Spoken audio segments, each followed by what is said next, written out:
네, 옆에 분에게 인사할까요? 하나님은 나의 아버지이십니다. 인사하겠습니다. 자, 오늘 말씀 디모데후서 3장 1절에서 5절 말씀으로 경건의 모양만 있는가라는 제목으로 잠시 말씀의 은혜를 나누고자 합니다. 우리나라의 교회 성도님들은 아무래도 유교적인 관습과 가르침에 굉장히 많이 익숙해져 있습니다. 아니, 그것이 시작하고 그것이 끝이라고도 할 수가 있습니다. 기독교가 전파되는 과정에서도 유교의 문화권을 빼지 못한 채, 불교의 문화권을 빼지 못한 채, 샤머니즘의 문화를 빼지 못한 채 기독교를 그 바탕 위에 받아들이다 보니까 예수를 믿는 믿음의 신앙도 역시 불교적인 것과 유교적인 것과 샤먼적인 미신적인 것이 혼합된 그런 혼합 종교의 형태로 나타난 것을 보게 됩니다. 그래서 그러다 보니까 한국의 기독교를 그래서 복합, 즉 비빔밥 종교라고 말하고 있는 덕성여대의 한 교수의 말도 우리가 들을 수가 있게 되는 것이죠.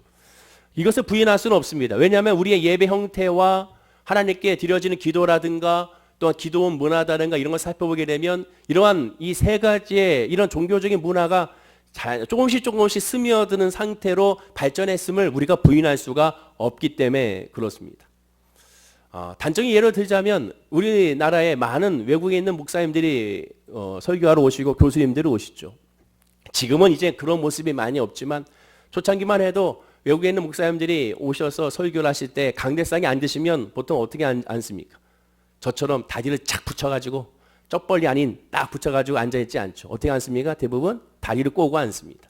다리를 꼬고 앉는데 기양 꼬는 것이 아니라 약간 비스듬히 아주 편안한 자세로 강대상에 앉아있게 되죠. 유교적인 문화권에 있는 우리들은 그 모습을 보고 벌써 그때부터 은혜가 안 된다는 사람이 있습니다. 어찌 강대상에서 다리를 꼬고 앉아있느냐. 그렇게 많은 사람들이 있는 것을 보게 되죠. 그러면 다리를 꽂지 않더라도 또 어떻게 하는 분이 있느냐? 다리를 달달달달달달달 떨고 있는 그런 목사님도 외국 교수님도 보게 되는 것이죠. 전혀 그것에 대해서 개의치 않는 것을 보게 됩니다. 즉 외국에 있는 교회는 그런 목사님들은 성도님들 그것에 대해서 별로 생각하지 왜 그들은 유교 문화권이 아니기 때문에 그렇습니다. 우리나라에서만 그 모습을 바라보게 되면 난리가 나죠. 그리고 다리 떨고 목사님에게 다가가서 우리는 이렇게 해야죠. 목사님 복 달아납니다. 예수 그리스도를 믿는다고 하면서도 여전히 샤먼적인 것에서 벗어나지 못하고 있는 우리들의 모습을 발견하게 되는 겁니다. 즉 그것이 본질이 아니고 그것이 복음의 핵심이 아닌데도 불구하고 우리는 알지 못하는 사이에 그것으로 이미 모든 것을 판단해버리는 그런 모습을 갖게 되는 것이죠. 우리나라 사람들은 이러한 경건에 대해서 다른 나라 사람들보다는 빠른 이해가 있습니다. 왜냐하면 우리는 유교적인 제사를 드리기 때문에 그렇습니다. 외국에 있는 선교사님들이 우리나라에서 복음을 전할 때 굉장히 쉽게 우리나라 사람들이 받아들였습니다. 왜냐? 제사 문화가 있기 때문에. 즉 제사를 하나님께 드리는 예배로 그것을 표현하다 보니까 즉 잘못된 표현이었고 잘못된 통역이었죠. 근데 워낙 쉽게 받아들이다 보니까 그들이 그것으로 말미암아 더 빨리 기독교 문화가 발전한 것을 보게 됩니다. 이해력이 빨랐던 것이죠. 제사와 예배를 같이 봤습니다. 굉장히 잘못된 모습이었죠. 제사 지낼 때 그때의 경건은 오늘날의 예배의 경건으로 오해하고 있는 경우가 생기고야 만 겁니다. 절도 있게 행하고 질서 정연하게 행하고 경건함의 대표가 되고야 말았습니다.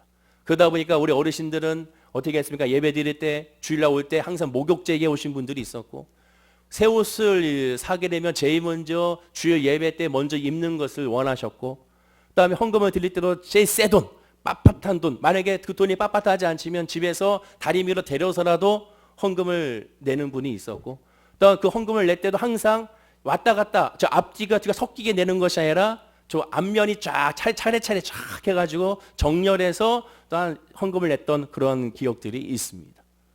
왜 그렇게 했을까요? 유교적인 경건이 마음속에 또한 우리의 삶에 녹아져 있기 때문에 그렇습니다. 만약에 그러한 것이 진짜 경건이라면 예수 믿는 사람들에 있어서 그리스도의 복음을 전파한 사람들이 있었어. 그들은 구원을 받지 못한 사람이 됩니다. 왜냐하면 목욕제기 하지 않고 어떻게 예배 드릴 수 있어? 라고 말한다면 어떻게 예배 드릴 수가 있겠습니까? 예수님의 마지막에 구원받았던 옆에 있는 강도는 너 목욕제기 하지 않았으니까 넌 구원받을 수 없어. 넌 나와 함께 낙원에 있을 수가 없어. 왜? 목욕하고 와야 돼. 이러면 어떡하겠습니까? 말이 안 되는 거거든요. 사실상. 예수 그리스도의 구원은 사실 그것과 상관이 없는 그것은 2차적, 3차적인 그러한 외형적인 모습에 불과하다는 사실을 우리는 잊지 말아야 됩니다. 그럼에도 불구하고 워낙 이 유교와 이 불교와 그 다음에 샤먼적인 것이 워낙 마음속에 깊게 뿌리 박혀 있다 보니까 아니면 아닌 걸 알면서도 모르게 나도 모르게 그것으로 말미암아 우리의 신앙을 판단하고 심지어 구원까지도 판단하는 모습을 보이게 되는 것이죠. 경건에 대해서 잘못 이해하고 있는 겁니다. 다시 강조하지만 성경에서 강조하고 있는 경건과 유교적인 관습에서 익혀져 있는 경건과는 완전히 다르다는 사실을 기억해야 됩니다. 경건의 사전적인 의미를 볼까요? 경건은 사전적으로 이렇게 표현합니다. 어떤 것을 소중히 받들고자 하는 데 있어서 엄숙하다가 국어 사전적인 경건이라고 할 수가 있습니다. 그러나 이것은 성경적인 경건과는 거리가 멉니다. 이렇게 경건을 생각하니까 종교적인 말과 행동과 몸에 대한 태도, 이러한 태도에 대해서 경건성을 찾으려고 합니다. 그래서 제사 드릴 때 똑같이 경박성을 제거하고 말을 하지 않으며 늘 깨끗함을 유지하고 그리고 늘 여러 가지로 또한 성결하기 위하여 노력하는 모습을 보게 되죠.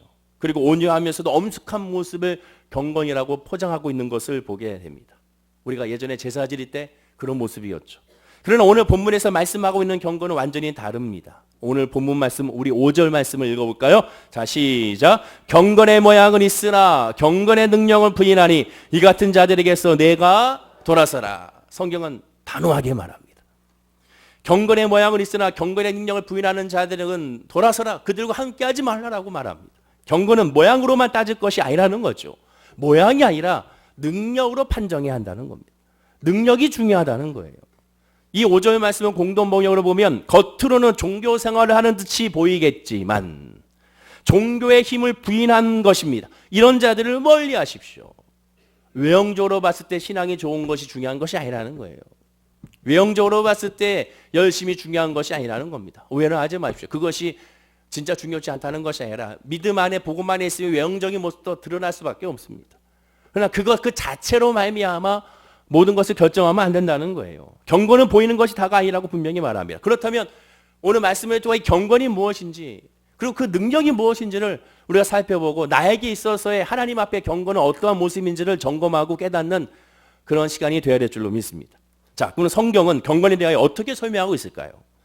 일단 성경의 몇 구절 함께 읽어보겠습니다. 로마서 1장 18절인데요. 우리 다 함께 읽어볼까요?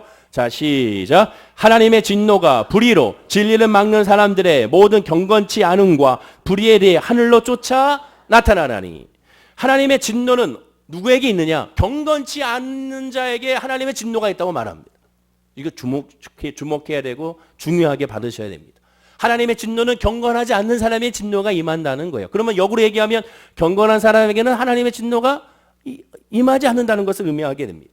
로마서 5장 6절에 보면 이렇게 말씀합니다. 역시 읽어볼까요? 시작. 우리가 아직 연약할 때 기약대로 그리스도께서 경건치 않은 자를 위하여 죽으셨도다. 자, 하나님의 그 진노는 경건하지 않는 사람에게 진노가 임하게 되는데 그런데 예수 그리스도는 그 경건하지 않는 사람들이 위하여 뭐 하셨다? 죽으셨다고 말합니다. 이것이 복음이라고 할 수가 있죠.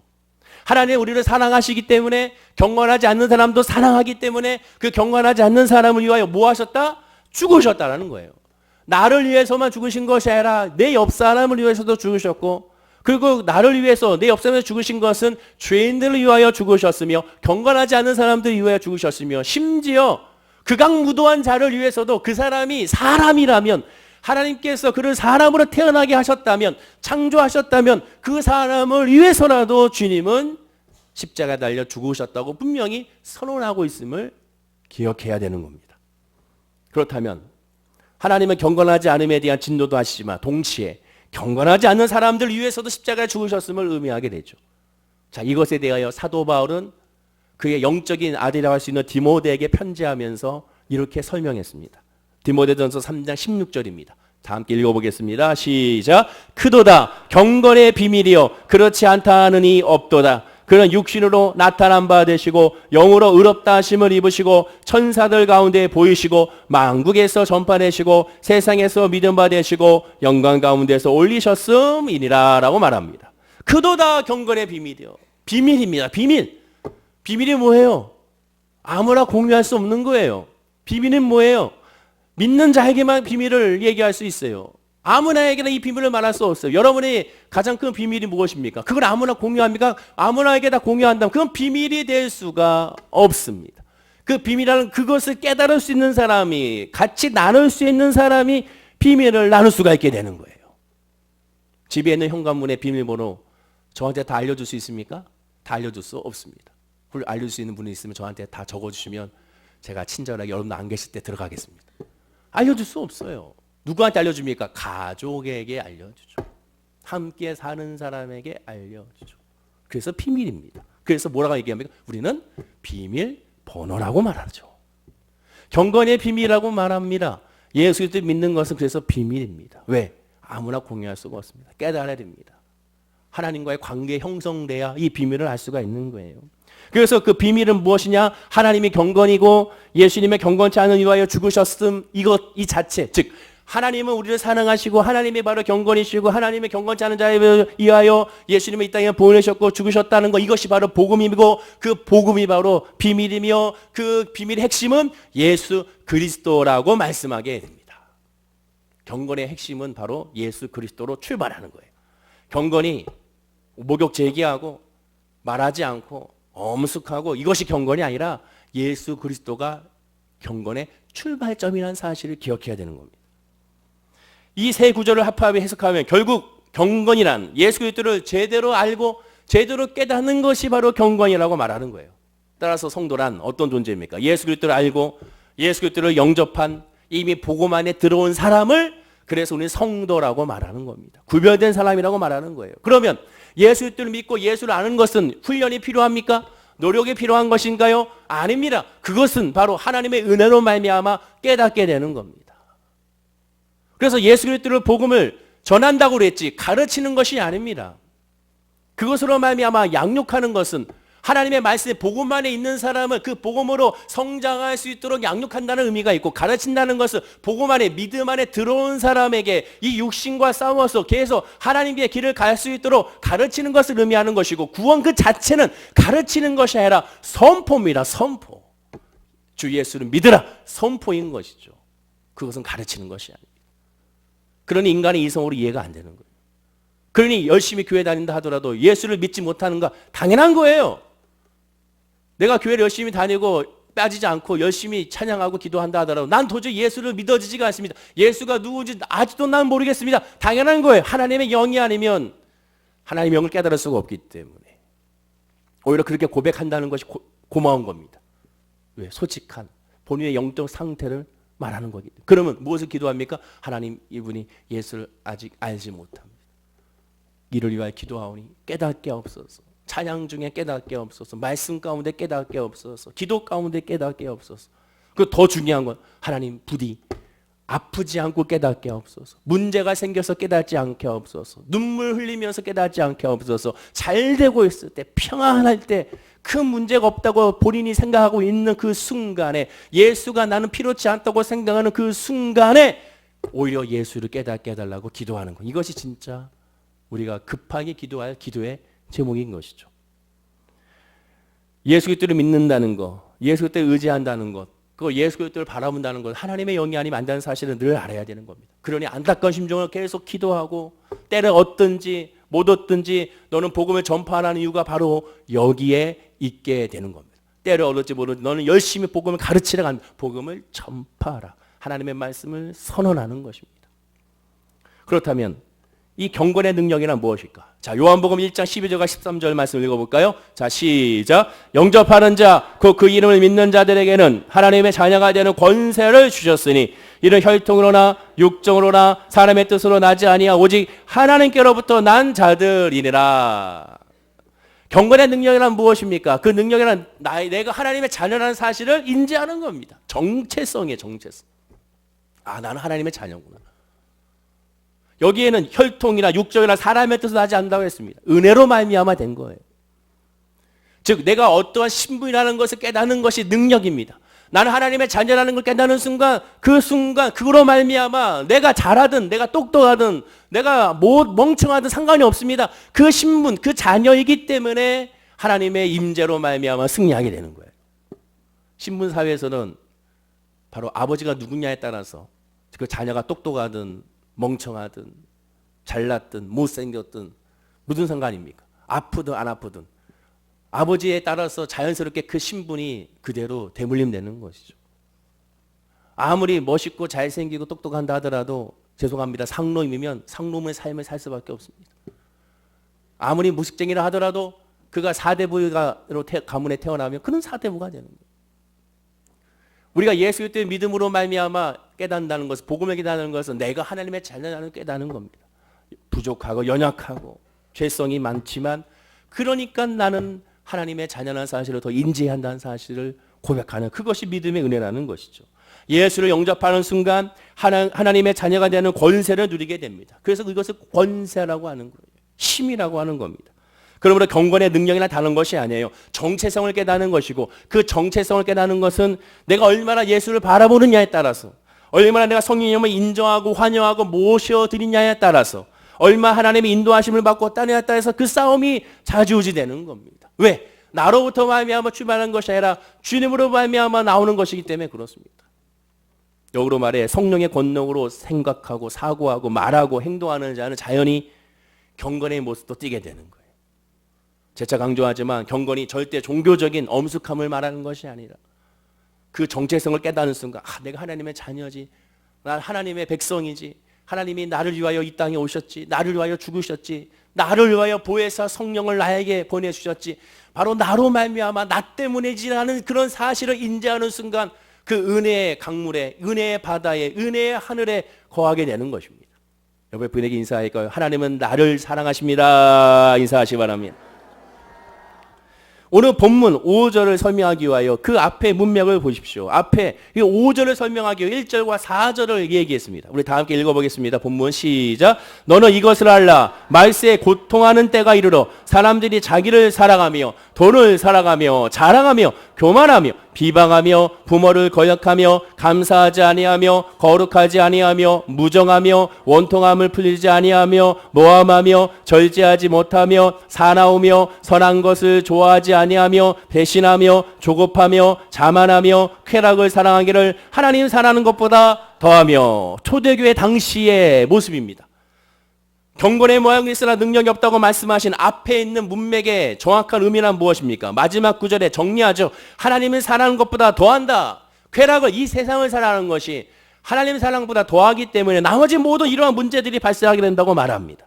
쾌락을 사랑하기를 하나님 사랑보다 더하며. 그래서 디모데전서 6장 5절에 이렇게 말합니다. 다 함께 읽어보겠습니다. 시작. 마음이 부패하여지고 진리를 잃어버려 경건을 이익의 방도로 생각하는 자들의 다툼이 일어나니라. 야, 여기 중요한 말씀 나오죠. 진리를 잃어버린, 예수를 잃어버린 사람에게는 경건의 모양만 남지 않습니까? 그 경건의 모양만 한 사람은 그 경건을 무엇으로 삼는다? 이익의 방도로 삼는다. 그 경건의 모습, 거룩해 보이는 모습, 종교 생활을 이익의 방도로 여기는 거예요. 그것을 자기의 유익을 구하는 겁니다. 제가 그랬죠. 예배란 자기 만족이 아니라고. 봉사란 자기 만족이 아닙니다. 내가 봉사 열심히 했더니 보람을 느낍니다. 대단히 잘못된 거예요. 거기에 자기가 들어가는 순간 그것은 바로 죄로 이어지는 겁니다. 보람을 느끼는 것이 아니라 은혜를 깨닫게 돼요. 은혜는 뭡니까? 부족한 내가 이렇게 헌신할 수 있으니, 연약한 내가 이렇게 봉사할 수 있으니, 하나님이 그 많은 사람 가운데 나를 쓴다는 그 자체가 행복하고 그 자체가 놀랍고 그 자체로 말미암아 기쁨이 넘쳐나는 것이고, 그렇기 때문에 더 열심히 해야겠다는 마음이 드는 겁니다. 세상의 보람과는 차이가 있어요. 세상은 그 보람으로 도덕적인 봉사와 헌신을 한다 하지만 예수 믿는 사람은 보람으로 봉사와 헌신을 하는 것이 아니라 하나님의 은혜로 말미암아, 내가 아닌 주의 은혜로 말미암아, 그 은혜를 갚을 길이 없어서 그 은혜로 말미암아 하나님 앞에 예배하고 봉사하고 헌신하는 겁니다. 이 차이가 어마어마한 차이라는 거예요. 고린도후서 3장 17절에도 말합니다. 역시 읽어볼까요? 시작. 주는 영이시니 주의 영이 계신 곳에는 자유가 있느니라. 보십시오. 공동목양에는 주님은 곧 성령입니다. 주님의 성령이 계신 곳에는 자유가 있습니다. 역으로 얘기하면 주님이 계시지 않으면 자유가 없다라는 거예요. 세상에는 그래서 자유가 없는 겁니다. 예수 안에 있어야, 예수가 계셔야, 성령 안에 있어야 자유가 있고, 그 자유란 온전한 자유요, 그 자유란 진정한 자유요, 그 자유란 흔들리지 않는 자유요, 그 자유란 다른 사람이 뺏어갈 수 없는 자유라고 성령은 말씀하게 되는 겁니다. 지금 이 자유가 저와 여러분의 있기를 간절히 축원을 드립니다. 성령이 충만하면 예수 그리스도의 십자가 복음을 더 깊이 깨닫기에 고린도후서 5장 15절의 역사가 나타납니다.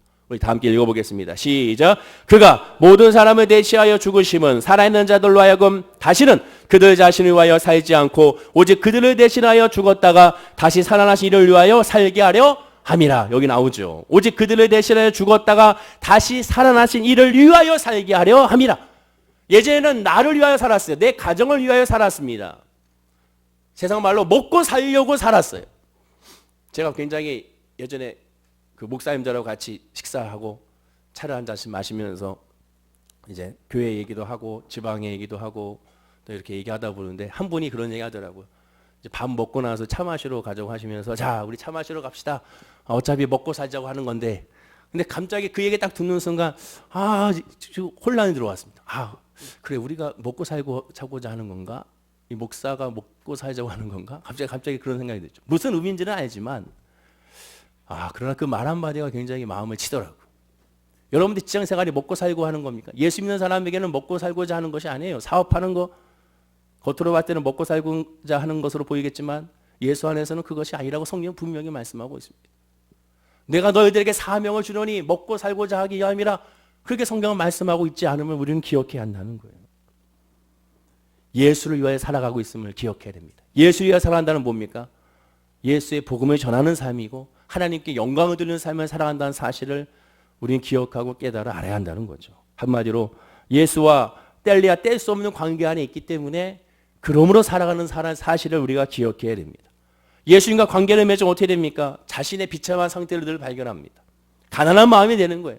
나는 이제 어찌할꼬, 나는 어떻게 해야 될 거라를 늘 고백하고 그렇기 때문에 늘 주님을 의지하고 주님께 내어 맡기며 하나님께 고백하게 되며 성령의 간섭을 바라는 겁니다. 제가 이 상황 가운데 성령의 간섭하옵소서, 주님이 알게 하옵소서, 이 상황 가운데 내가 무엇을 해야겠나이까, 내가 어떻게 해야겠나이까, 하나님 알게 하여 주옵소서 늘 구하고 간구하는 사람이 됩니다. 바로 그것이 성경에서 말하는 경건이라고 할 수가 있습니다. 하나님을 늘 바라는 것, 하나님을 늘 의지하는 그 상태가 바로 경건입니다. 고린도후서 6장 9절과 10절에 그 경건한 사람의 특징을 설명합니다. 역시 읽어보겠습니다. 시작. 무명한 자 같으나 유명한 자요, 죽은 자 같으나 보라 우리가 살고, 징계를 받는 자 같으나 죽임을 당하지 아니하고, 근심하는 자 같으나 항상 기뻐하고, 가난한 자 같으나 많은 사람을 부유하게 하고, 아무것도 없는 자 같으나 모든 것을 가진 자로다. 이것이 경건한 사람, 저와 여러분의 특징이 되어야 한다는 거예요. 겉으로 봤을 때는 무명한 것 같아요. 겉으로 봤을 때는 가난한 것 같아요. 겉으로 봤을 때는 죽임을 당한 것 같아요. 겉으로 봤을 때는 아무것도 없는 사람 같아요. 겉으로 봤을 때는 근심하는 것 같아요. 그러나 그 속마음은 그렇지가 않다는 겁니다. 아무것도 없는 것 같지만 모든 것을 가진 자로다. 얼마나 감동스러운 말씀이고 은혜의 말씀이고 기쁨의 말씀입니까? 즉 경건의 모양은 있으나 그 능력이 없는, 능력을 믿지 않는 사람으로서 이해가 안 되는 거예요. 이해가 안 되는 거예요. 예수 믿는다는 것은 바로 그겁니다. 먹고 살기 위한 것이 아니라 바로 이러한 은혜로 살아가는 것이죠. 세상 사람들 봤을 때는 야, 저 사람은 끝나지 않았어. 야, 저 사람 이번에 구조조정됐어. 이제 어떻게 살아가지? 그러나 예수 믿는 사람은 그것이 아니에요. 믿음 안에 있기 때문에, 하나님을 바라보기 때문에 그 상황에서도 평안한 거고, 그 상황에서도 기쁘고, 그 상황에서도 감사하고, 그 상황에서도 성령으로 말미암아 충만한 것입니다. 물론 이런 경건의 모양을 흉내낼 수가 있습니다. 언제 흉내낼 수 있습니까? 지난 시간에 나눴던 것처럼 감정적인 신앙이 있을 때는 흉내낼 수가 있다고 생각할 수 있어요. 성령의 충만함이 아닌 감정에 충만할 때는 흉내낼 수 있습니다. 감정적인 신앙인가 있을 때 그런 모습으로 잠깐 비칠 수가 있습니다. 그러나 감정적인 신앙과 성령 충만한 신앙은 언제 달라집니까? 예배가 끝나고 난 후에, 세상 말로 하면 연극이 끝나고 난 후에 공허하냐 공허하지 않느냐, 이 차이입니다. 예배 드릴 때 찬양하고 말씀 듣고 기도할 때는 할렐루야 아멘 할 수 있습니다 할지 몰라요. 그러나 진짜 그 다음에 눈을 뜨고 그 문제에 부딪히고, 직장에 부딪히고, 사업에 부딪히고, 사람에 부딪히고, 환경에 부딪혔을 때 그 마음이 유지된 상태가 바로 진짜 성령 충만한 믿음의 신앙입니다. 감정적인 신앙은 그 순간을 도피하는 거에 불과해요. 그래서 제가 늘 얘기하죠. 진통제가 아니다. 예수 믿는 신앙은 진통제가 아니다. 예수 믿는 신앙은 치료제지 절대로 진통제가 아닙니다. 강한 마약성 진통제가 될 수가 없는 거예요. 마약성 진통제를 맞는 것처럼 더 강력하고 더 진하고 더 화끈하고 더 센 거, 그것을 유지하고 그것을 누리기 위하여 그것을 찾는다면 거기서 영영 벗어날 수가 없습니다. 진짜 예수를 만나야 되고 하나님의 말씀으로만 힘을 얻어야 되는 것이죠. 디모데후서 3장 14절에 그래서 사도 바울은 영적인 아들 디모데에게 이렇게 권면한 겁니다. 역시 읽어보겠습니다. 시작. 그러나 너는 배우고 확신한 일에 거하라. 너는 내가 누구에게서 배운 것을 알며 너는 배워라. 확신한 일에 거하라. 즉 예수를 배우고 예수로 확신하라는 거예요. 다른 것을 확신하는 것이 아닙니다. 그렇지 않으면 흔들릴 수밖에 없어요. 그 확실한 믿음은 오직 말씀과 성경밖에 없습니다. 예배밖에 없습니다. 다른 것으로는 절대로 될 수가 없어요. 하나님은 말씀이시기 때문에 그렇습니다. 말씀을 제쳐두고 아무것도 할 수가 없습니다. 말씀을 제쳐두고 절대로 승리할 수가 없습니다. 말씀을 제쳐두고 절대로 하나님의 은혜를 누릴 수가 없습니다. 여러분 얼마나 말씀을 읽으시고 묵상하십니까? 말씀을 묵상하지 않은 상태에서 난 예수를 못 만다고 한다면 당연한 거예요. 말씀을 묵상해야 됩니다. 말씀을 읽으셔야 됩니다. 옆에 분에게 인사하겠습니다. 말씀을 묵상하시기 바랍니다. 인사하시기 바랍니다. 가슴으로 믿는다는 것은요, 감정적인 믿음이 아니라 영적으로 믿는다는 것을 의미하게 되는 거예요. 영적으로 믿어야 되는 겁니다. 그렇게 됐을 때 우리는 흔들리지 않을 수가 있게 되는 거예요. 물론 육신의 사람이기 때문에 순간순간 짜증이 날 수 있어요. 그거 당연한 겁니다. 순간순간 화가 날 수 있어요. 당연한 거예요. 왜? 우리는 하나님이 아니기 때문에 육신의 사람이기 때문에 짜증이 아니 날 수가 없습니다. 짜증이 나요. 하나님 원망하고 탄식하는 거 이건 당연한 거예요. 중요한 건 하나님한테 하는 건 당연한 거라는 거예요. 그러나 그것이 사람한테 행해서는 안 되는 거죠. 그리고 그것이 계속 유지되는 것이 아닙니다. 그 짜증과 답답함과 원망과 분통함을 하나님께 아뢰었을 때 하나님께 그것을 바꿔주시는 거예요. 제가 오늘 새벽에 새벽 예배 드리고 은혜 충만하고 이제 할렐루야 오늘 주일날입니다. 믿습니다 하고 이제 나갔더니 비가 한두 마디씩 쏟아집니다. 그럼 어떻게 해요? 천천히 걸어가다가 비가 이제 더 많이 쏟아지면 어떻게 됩니까? 여러분 어떻게 하시겠어요? 비가 막 쏟아지면 점점 쏟아지면 어떻게 합니까? 달려야죠. 그래서 GS25시 옆에서 거기 이제 그 처마 있는 데서 있다가 가야겠다. 얼른 가야겠다. 가지고 순간 달렸습니다. 달리는 순간 첫 발을 내미는 순간 갑자기 왼쪽 이 종아리에서 엄청난 고통이 밀려오기 시작합니다. 그래서 외마디 비명을 혹시 들으신 분인지 모르겠어요. 소리가 들려요. 근데 순간 아픈 거 마치 그 햄스트링 이렇게 올라오는 것처럼 이 종아리 뭔가 근육에 뭔가 문제가 생긴 것 같아요. 엄청난 고통과 아픔이 그래서 저도 모르게 외마디 비명을 확 질렀습니다. 그 다음에 나오는 순간 하나님이 원망 같아. 이게 뭐냐고 하필이면 예배 잘 뛰어 나와가지고 한 거는 딱 뛰었더니만 순간 아픈. 근데 그때 생각 드는 것이 엄마가 탄식이 막 밑으로 오르면서 쩌뚝쩌뚝거리면서 어찌됐든 빨리 집에 들어가야 되니까 그러면서 불평불명하면서 또 그때 엘리베이터도 왜 이렇게 안 내려오고 이 새벽에 쓰레기 그 분리수거한다고 계속 있어가지고 안 내려오고 계속 있었던 그 아주머니 할렐루야 사랑합니다. 그러니까 사람인지라 짜증이 나면 다른 거 다 짜증이 나기 시작하는 거야. 뭐든지 다. 근데 순간 그런 생각이 들죠. 평상시에 얼마나 운동을 안 했으면 순간 달리기 할 때 근육이 이렇게 이런 역사가 나타나느냐. 그래서 제가 결심한 것이 하나 있어요. 여러분 북한산 둘레길이 몇 길인지 아십니까? 등산길이 아니고 둘레길이 21의 길이에요. 21개. 그걸 내가 정복하려고. 그래서 마지막 21번째는 그거는 탐방 예약제이기 때문에 마지막으로 하고 1번부터 시작해서 울동이 1번이에요. 1번부터 1번, 2번, 3번 이렇게 싹 돌아서 마지막 가로지르는 것이 21번 예약 탐방지니까 그걸 해가지고 한번 내가 도전해 보리라. 마음을 그렇게 먹었다고요. 그게 평상시에 얼마나 운동 안 하면 이렇게 근육이 올라올까? 이 생각이 갑자기 속 들어오는 것이죠. 하나님이 또 이걸 깨닫게 하시는 거구나 이런 생각이 들었습니다.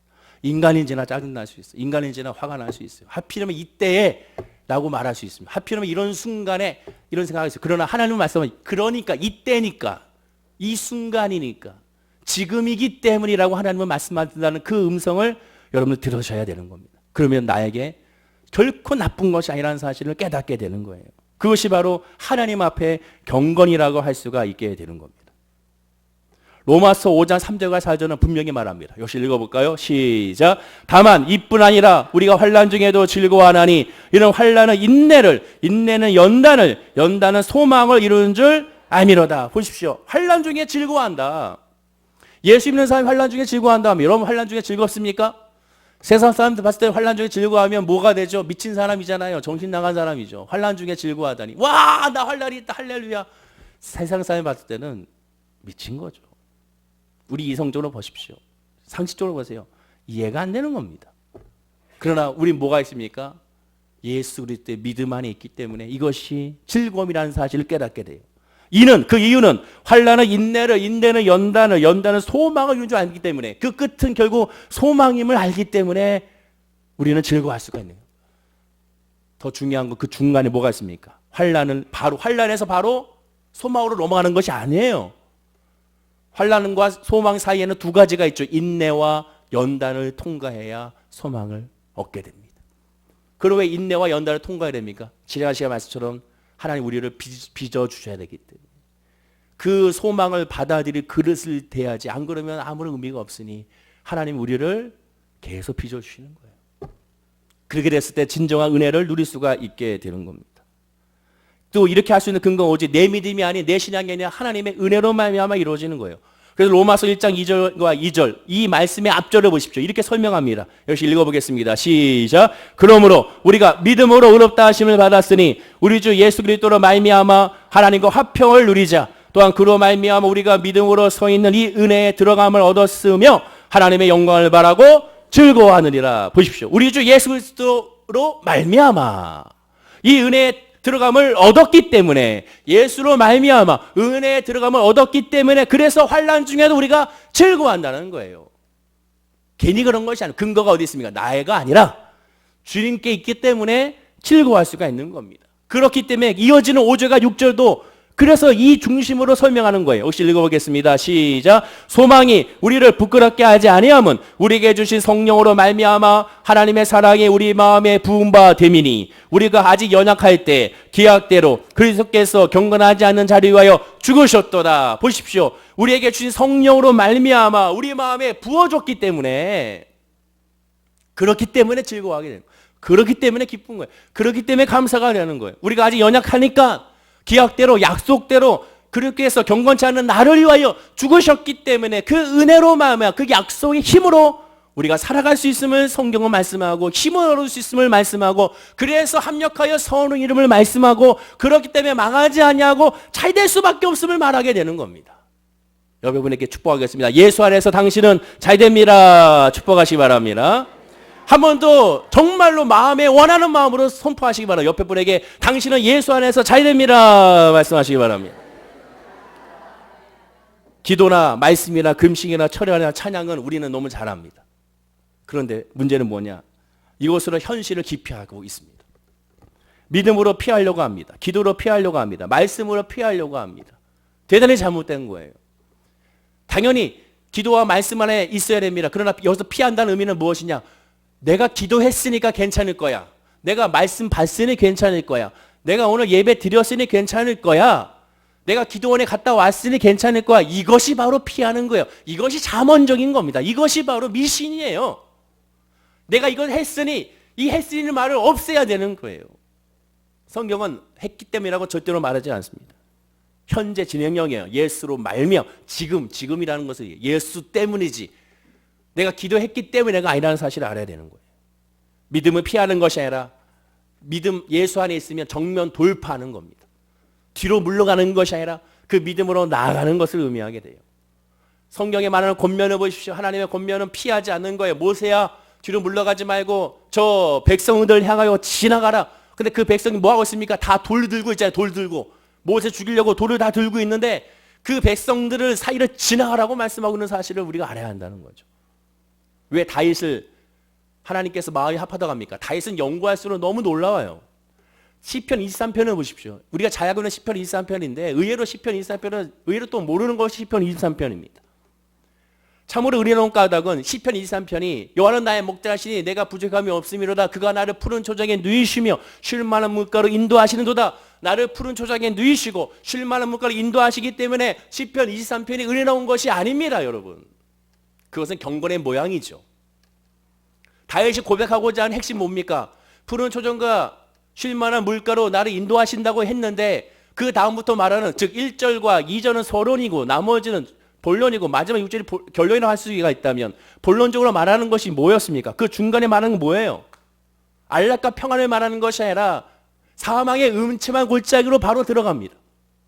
그리고 원수의 목전이 나옵니다. 그 얘기는 뭡니까? 하나님께서 지금 나를 사망의 음침한 골짜기로 들어가게 하셨는데 이 자체가 다윗의 믿음으로 예수 안에서 성령 안에서 하나님의 말씀 안에서 비춰봤을 때 사망의 음침한 골짜기가 나에게 있어 푸른 초장이라는 거예요. 원수의 목전에서 있는데 이 원수의 목전에 있는 것이 하나님의 입장에서 예수 안에서 살펴보기에는 이것이 나에게는 쉴만한 물가라고 선언하는 거예요. 그래서 놀라운 겁니다. 그래서 야, 이 다윗의 믿음이 놀랍구나. 이러니 하나님이 다윗을 칭찬할 수밖에 없다는 걸 깨닫게 되는 거예요. 우리가 생각하는 그런 푸른 초장, 진짜 푸른 초장이 아닙니다. 환난이 즐겁다고 했잖아요. 즉 환난 그 자체가 푸른 초장이요. 환난 그 자체가 바로 쉴만한 물가라고 다윗은 감히 선언하고 있는 거예요. 어디 안에서? 여호와는 나의 목자이시기 때문에 선언하고 있는 겁니다. 이것이 신앙이에요. 이것이 믿음이에요. 이것이 경건이에요. 이것이 경건의 능력이에요. 눈에 보이는 것이 아닙니다. 마음 가운데 하나님, 내가 지금 암으로 힘들고 있어요. 그러나 이 암으로 있는 이 질병이 나에게 쉴 만한 물가인 줄로 믿습니다. 이 고백이 나와야 하는 거예요. 지금 내 물질의 어려움, 가정의 어려움, 자녀의 어려움이 있습니다. 남편과 아내의 어려움이 있습니다. 사업의 어려움이 있습니다. 그러나 다윗의 고백처럼 여호와는 나의 목자시기 때문에 내가 부족함이 없기 때문에 지금 이 상황이 나에게는 푸른 초장인 줄로 믿습니다. 그러니 환난이 즐거운 거예요. 그러니 소망으로 바라보게 되는 거예요. 그러니 기쁨이 넘쳐나게 되는 거예요. 다윗은 알고 있습니다. 이성으로 볼 때는 사망의 음침한 골짜기입니다. 사망이에요. 누가 보다도 그 질병은 죽어요. 누가 보다도 그 사업은 망했어요. 누가 보다도 그 사람은 직장에서 쫓겨났어요. 누가 보다도 그 가정은 깨져요. 누가 보다도 그 가정에는 하나님의 영광이 나타나지 않아요. 그러나 예수의 믿음으로 바라보게 되니 이것이 푸른 초장임을 깨닫고 하나님의 쉴만한 물감을 깨닫고 하나님의 열매임을 깨닫게 된다고 고백합니다. 이것이 경건의 능력입니다. 그러면 오늘 우리가 한번 스스로 질문해 봐야죠. 나는 과연 이 경건과 이 경건의 능력을 깨닫고 그 안에 있는지를 살펴봐야 되는 겁니다. 지금 이 상황 가운데 하나님이 나와 함께 하시면 정말 믿는가? 환난 중에 환난이 끝난 후가 아니라 더 즐거워하고 기뻐했던 적이 과연 있는가? 지금 나는 기뻐요, 정말 기뻐요, 주 예수 그리스도 사랑 기쁨 내 마음에라고 찬양을 부르는 것이 정말로 내 마음의 영적인 고백으로 흘러나오고 있는지를 우리 한번 살펴봐야 되는 겁니다. 이것이 진짜 경건이고 경건의 능력입니다.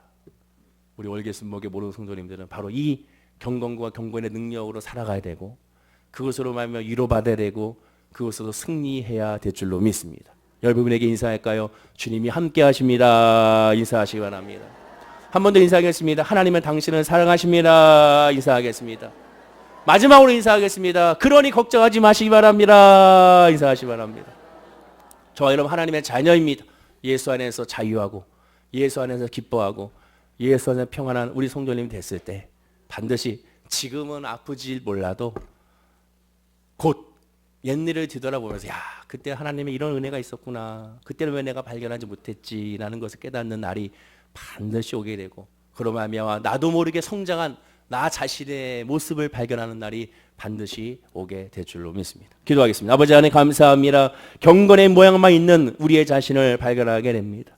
외식의 모습이고 형식의 모습이고 남에게 보이기 위한 모습인 것을 발견하게 됩니다. 그러나 이 모든 것 다 이제 내려놓고 주님만 바라보고 주님만 의지하며 예수 안에서 예수님 때문에 예수로 말미암아 성령 안에서 우리의 믿음과 우리의 삶과 우리의 가정과 우리의 직장과 우리의 사업과 우리의 모든 것을 예수 안에서 승리하는 우리 성도님들이 될 수 있도록 인도하여 주시옵소서.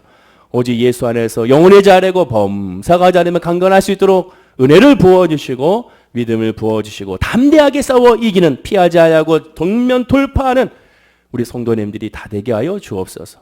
감사하며 예수님의 이름으로 기도드립니다.